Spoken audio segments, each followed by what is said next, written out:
সেই আগেকার যুগে ছিল না যে 7-8 বছর হলে ধরে বিয়ে দিত, মানে এখন মনে হচ্ছে যে ওইটাই ঠিক করতো, যে থাক কেউ না কেউ কাউকে না কাউকে পেয়েই যেত। এখন কাউকে পাওয়া যাচ্ছে না, সবাই আউট অফ স্টক, কাউকে পাওয়া যাচ্ছে না, ঠিক আছে? মানে 3 ধরনের মানুষ দেখাচ্ছে। প্রথম, যার হচ্ছে বিয়ে আর প্রেমের সঙ্গে দূর দূরান্ত অব্দি কোনো সম্পর্ক নেই, কোনো সতা জানেই না যেটা কি, কোথায় থাকে, কে কিচ্ছু জানে না, দেখে শুধু এরকম করে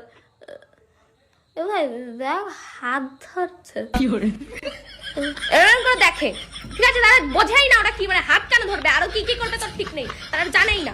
দ্বিতীয়ত, যারা হচ্ছে প্রেম করতে করতে করতে করতে আমরা ফেড আপ হয়ে গেছে, মানে যতগুলো প্রেম করছে সবাইকে নিয়ে ফেসবুকে ছেড়েছে, মানে পরিচয় দিতে দিতে মানুষের কাছে তারা এখন আর বেঁচে নেই, ঠিক আছে? ওই জন্য ফেড আপ হয়ে এখন আর বলে যে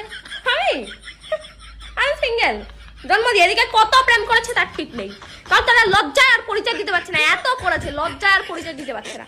আর 3 নম্বর হচ্ছে একদম উচ্চ পদস্থ বড় লোকের থেকেও বড় লোক যারা আছে, বিয়ে প্রায় কন্টিনিউয়াসলি বিয়ে করে যাচ্ছে, বিয়ের পর বিয়ে, মানে প্রত্যেক বছর জন্মদিন হচ্ছে প্রত্যেক বছর, বিয়ের পর বিয়ে, মানে যাকে পাচ্ছে, বুড়ো ধারি আড্ডামরা পাঠা যাকে পাচ্ছে বিয়ে করে দিচ্ছে। বিয়েটা ইম্পর্টেন্ট, লোকটাকে দেখে লাভ নেই, বুড়ো হোক যা কিছু হোক না, বিয়ে ইম্পর্টেন্ট ভাই। কারণ কি করবে এই লোকে, পাওয়া যাচ্ছে না তো, মানুষই পাওয়া যাচ্ছে না, কুত্তা ছাগলকে বিয়ে করতে হবে এরপর, মানে মানুষই খুঁজে পাওয়া যাচ্ছে না বিয়ের জন্য। যাকে পাচ্ছে কালকে মরবে, ঠিক আছে, অসুবিধা নেই, কোনো ব্যাপার না, বিয়ে তো করতে পারছি, নাহলে সিঙ্গেল থাকতে হবে সারা জীবন, নাহলে সিঙ্গেল থাকতে হবে।